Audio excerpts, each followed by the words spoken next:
Estamos empezando el año y la idea de esta charla es dar unas líneas generales para terminar de entender cómo es el ejercicio de presentaciones con el que vamos a empezar. Son líneas generales y no leyes taxativas lo que vamos a hablar ahora. Comencemos por el principio. Lo primero que vamos a hacer es definir qué es una presentación audiovisual. Podemos decir que una presentación audiovisual es una manera de comunicar. Dentro de los diferentes tipos de presentaciones que existen, ya sea en vivo, on demand vía web, interactivas, etc., nosotros vamos a trabajar en una presentación audiovisual en vivo. Podemos decir entonces que es una charla en la que un orador da a conocer un tema a una determinada audiencia con la ayuda de una pantalla. No es un documento, aunque contiene información, y no es un video, aunque contiene animaciones. Entonces, dentro de los diferentes usos que puede tener una presentación, se encuentran persuadir, motivar, vender, educar, dar a conocer o informar. Pero siempre hay que tener en cuenta que la presentación se dirige a una audiencia. Entonces, ¿por dónde empezamos?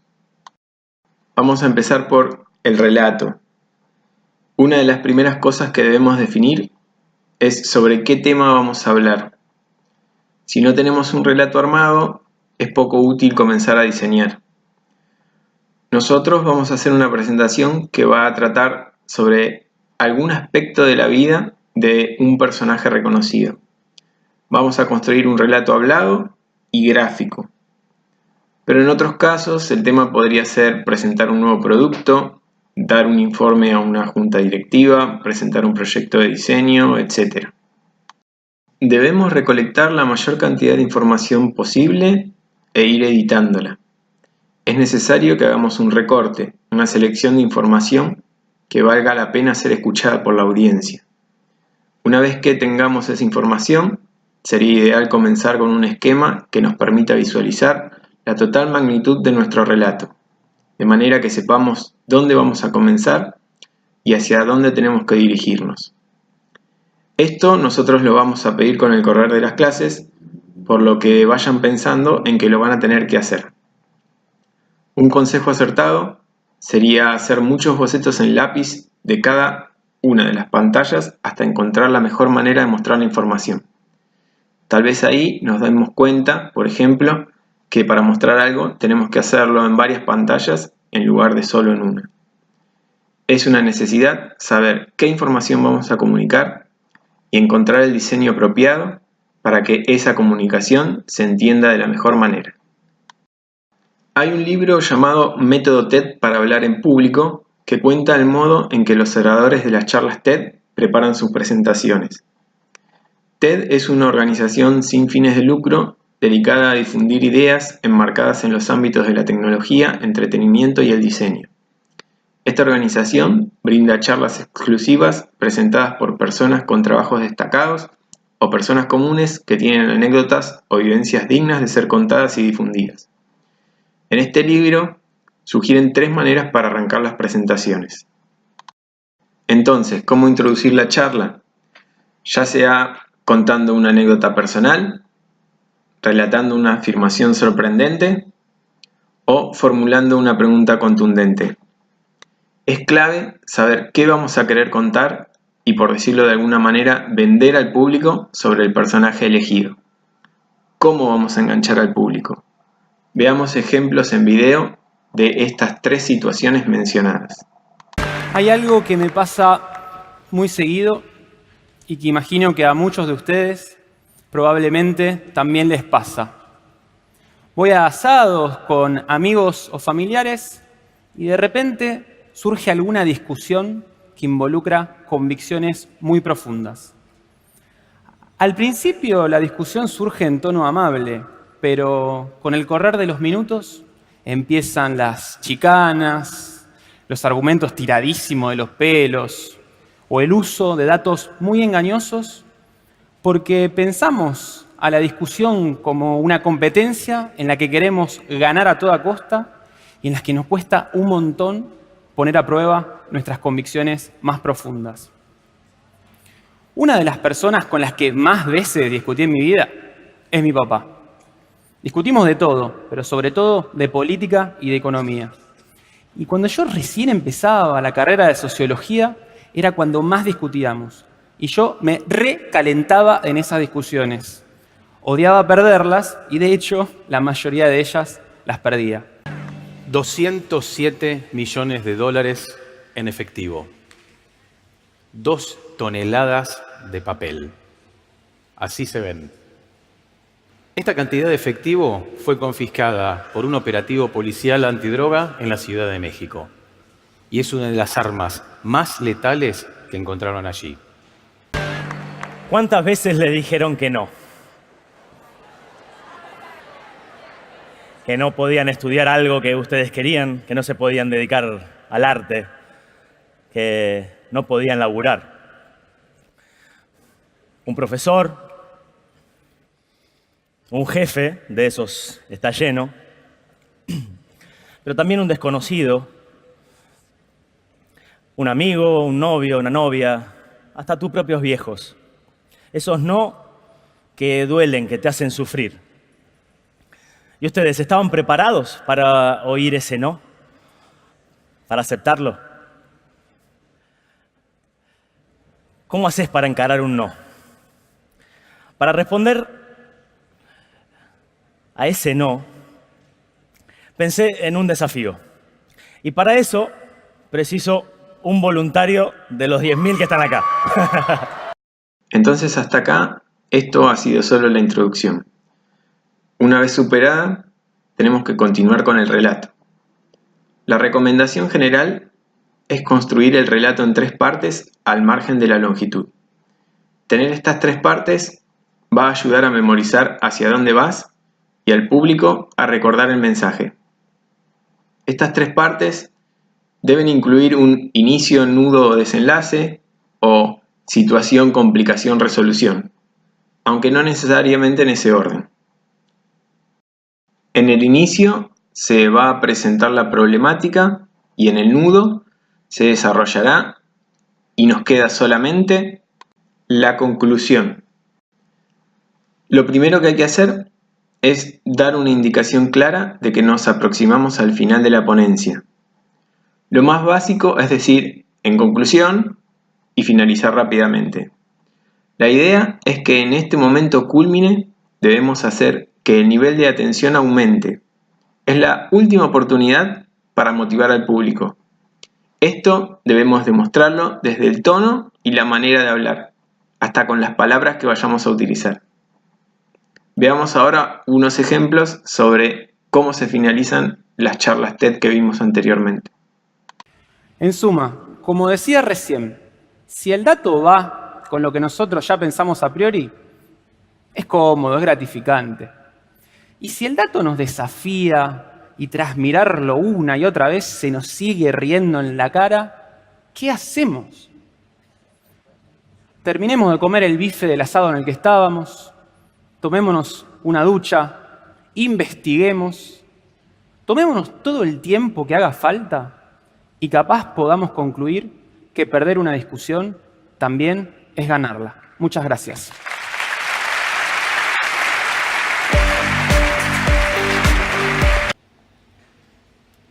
Se viene una transformación muy grande, una transformación para bien. Muchas industrias van a tener que reconvertirse. Para aquellos que estén prestando atención, va a haber oportunidades espectaculares para aprovechar este nuevo mundo más eficiente. Dejémosle el dinero en efectivo a Kublai Khan y nosotros vayamos al futuro. Gracias.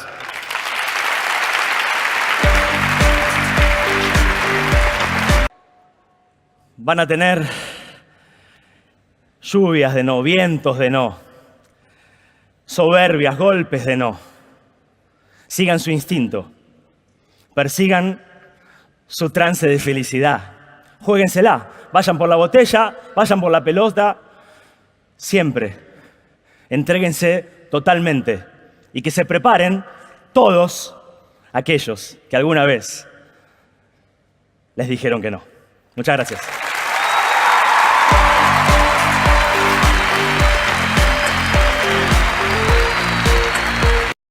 Teniendo ya una idea más certera de cómo será nuestro relato, podemos avanzar con la etapa más importante para nosotros, que es la del diseño de las pantallas. En las próximas pantallas vamos a ver recomendaciones para el diseño de las piezas. Hay que saber que la pantalla no es para ser leída por el orador.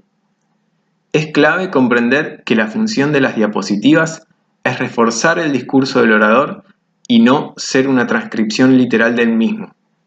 Esto provoca que cada pantalla tenga que tener una redacción y un contenido que ayude al relato que está dando el presentador. Si la pantalla fuera una transcripción del relato del orador, el público se adelantaría a leer los conceptos que se van a desarrollar, perdiendo el foco del discurso. Además, ¿cuál sería el punto de tener al orador? En el siguiente video vemos cómo el presentador habla de la tecnología para desbloquear el teléfono y compara las chances que hay de que otra persona desbloquee el iPhone con la tecnología de la huella dactilar versus la tecnología que nos permite desbloquearlo con el rostro. Notemos cómo en la pantalla solo hay informaciones que hagan resonar las partes más importantes del discurso. Now, how do we compare that to Touch ID? How secure is it? Well, there's no perfect system, not even biometric ones. But as we said earlier, Touch ID is the gold standard for consumer device biometric protection. And the data for Touch ID has been 1 in 50,000, meaning that the chance that a random person could use their fingerprint to unlock your iPhone has been about 1 in 50,000, and it's been great. So what are the similar statistics for Face ID? 1 in a million.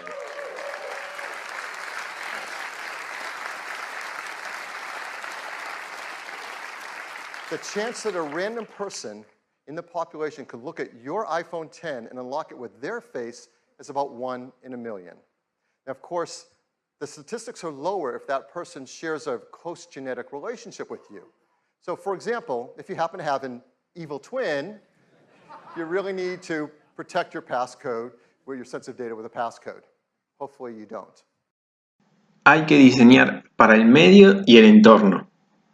Las presentaciones audiovisuales de las que estamos hablando serán dadas en un espacio y a través de un medio tecnológico específico. En nuestro caso, vamos a hacer las presentaciones en una de las aulas del tercer piso. Es por esto que debemos contemplar que trabajaremos y optimizaremos, para evitar peso innecesario de archivos, las imágenes y videos en RGB, en formato 16:9, que van a ser reproducidas en los proyectores y que van a ser vistas por un público a una distancia determinada. Es por esto que debemos asegurarnos de trabajar con tamaños tipográficos adecuados y contrastes óptimos. Debemos colocar solo la información justa y necesaria. Es importante también que el contenido de cada pantalla sea limitado. No es bueno sobrecargar las pantallas de información. Esto puede provocar rápidamente el perder la atención del público.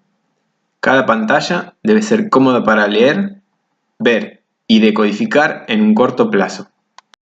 Pensemos que la audiencia está escuchando y leyendo, por lo que si se detiene a leer no va a escuchar. Hay quienes dicen que no hay que poner información en la que la pantalla nos lleve más de 3 segundos para decodificarla. Necesariamente vamos a tener que utilizar diferentes tipologías de pantallas. La correcta selección de información debe coincidir con la correcta presentación de la misma. No es lo mismo una pantalla con un punteo que una con una cita, o una pantalla de portada con una que contiene una comparación. Debemos generar un relato con una variedad suficiente que nos permita diseñar varias tipologías de pantalla. No es colocar variedad solo por el hecho de hacerlo. Esta variedad debe estar relacionada con el ritmo del relato. Es evidente que, al igual que en una revista o en una película, la presentación tiene un ritmo propio. En una revista encontramos la tapa, el sumario, la nota del editor, notas cortas Y todo esto nos va adentrando en la nota de tapa. Nos va llevando de una sección a la otra. En una presentación se va a dar una situación similar debido a que debemos desarrollar un relato. Es por esto que debemos pensar en las jerarquías de las pantallas. Empezaremos por una portada. Entonces, una pantalla que desarrolla un gráfico. ¿Cuánta más estridencia que la portada debe tener? A continuación, vamos a ver algunas de las posibles tipologías de pantalla. La portada o pantalla de título es la puerta de entrada a nuestra presentación. Debe ser lo suficientemente atractiva como para captar la atención de la audiencia. En nuestro caso, que trabajaremos con personajes, sugerimos utilizar una imagen potente del mismo junto con algún título que dé un indicio del aspecto principal que queremos destacar.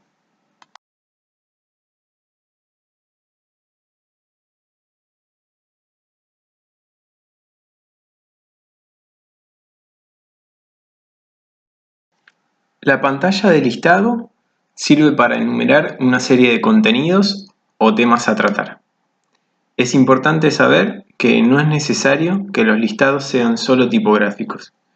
Como veremos a continuación, encontramos que estos pueden tener más elementos que los hagan más amenos y agradables.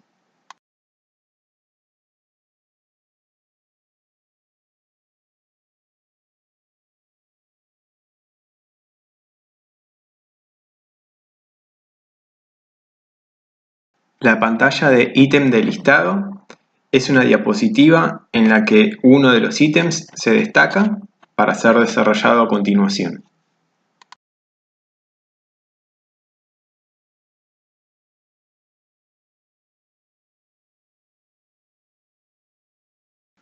Hay muchas informaciones que son más fáciles de comprender a través de gráficos. Estos deben ser claros y ayudar a transmitir la información.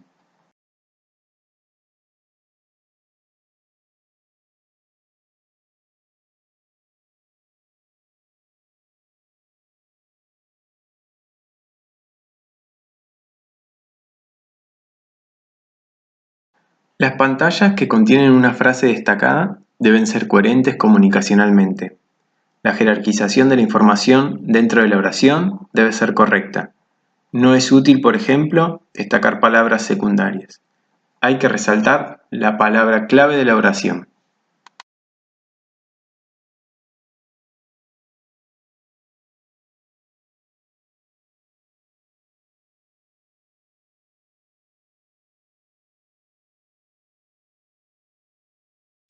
Sin dudas que puede haber pantalla que contengan solo fotografías. En todos los casos, las fotos elegidas deben ser de la mayor calidad y deben tener un sentido para el relato.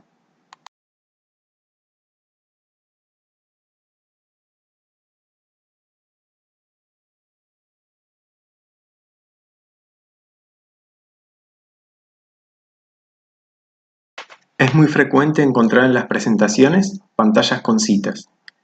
En todos los casos, debe quedar claro quién es la persona que la dijo y es conveniente utilizar las comillas.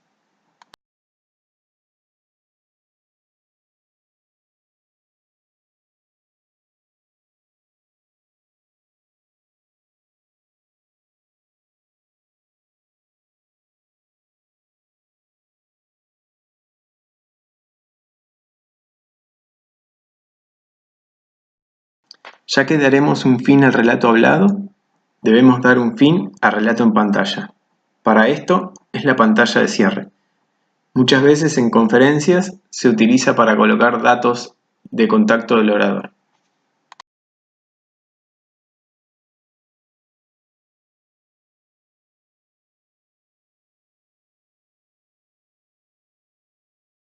El último de los 5 puntos es generar un sistema compatible con el tipo de presentación. Esta variedad de tipologías de pantalla debe estar acompañada por una coherencia sistémica. Cada sistema debe tener decisiones constantes que se van a mantener a lo largo de la presentación y que bajo ningún aspecto deben desentonar con el estilo de la presentación. Sin dudas, hay que pensar en la audiencia para la que va dirigida la presentación y el tema a tratar. Dentro de estas decisiones estarán selección de tipografía o combinación de tipografías. ¿Cuántas tipografías vamos a usar? ¿Para qué vamos a usar cada una? ¿Le aportan singularidad a la presentación? ¿Son adecuadas al tipo de presentación? Selección de paleta de colores. ¿Qué colores vamos a usar? ¿Uno solo alcanza? ¿Genera mucha monotonía? ¿Conviene combinarlos? ¿Hasta cuántos colores puedo usar sin perder la idea del sistema? En las siguientes imágenes vamos a ver una pantalla que reúne un conjunto de diapositivas de una presentación y luego alguna de ellas en detalle.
A continuación, y antes de finalizar, veremos algunos videos con animaciones de presentaciones. En todos vamos a notar que las animaciones son sutiles, los efectos no son invasivos o perjudiciales para la información. No hace falta recargar de animaciones cada pantalla, pero sí hay que saber que cada pantalla debe construirse. El contenido debe ir apareciendo en la pantalla y no presentarse todo de una.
Una buena manera de saber si las pantallas que estamos diseñando funcionan bien es formularse las siguientes preguntas. ¿Hay un solo mensaje o varios? ¿Esta pantalla es relevante para el público? ¿El fondo sirve de apoyo o distrae? ¿El texto es corto o se ha transformado en un documento? ¿El color está sistematizado o se usa al azar? ¿Las fotos son simples o demasiado complejas? ¿Son efectivas para el mensaje? ¿Los diagramas aclaran las relaciones que cuentan o las confunden? ¿El contraste ayuda a priorizar la información o no? ¿Las contraformas están bien manejadas o no? ¿Las jerarquías están claras? ¿Las estructuras son claras y ayudan a la audiencia a saber cómo leer la pantalla? ¿Las animaciones tienen alguna intención o distraen? Como decía en un principio, estas son algunas líneas generales y no mandatos, pero seguramente les van a servir para hacer un buen trabajo. Muchas gracias.